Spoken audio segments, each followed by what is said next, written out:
Hello guys! In today's video, I'll be showing you how you can remove your Google account from Android phone. So now to remove your Google account from your Android phone, what we're going to do is to go to your phone settings. Because there is no way that you can remove your Google account using your Google account itself. So what we're going to do is to go to your phone settings. Now right here on your phone settings, tap on Accounts and Backup.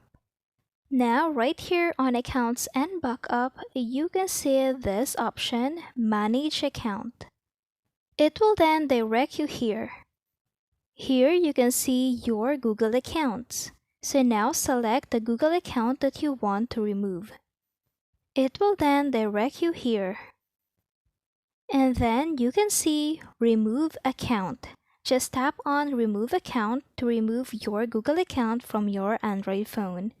And that's it. I hope this video helped you out. Thank you for watching. Don't forget to like and subscribe.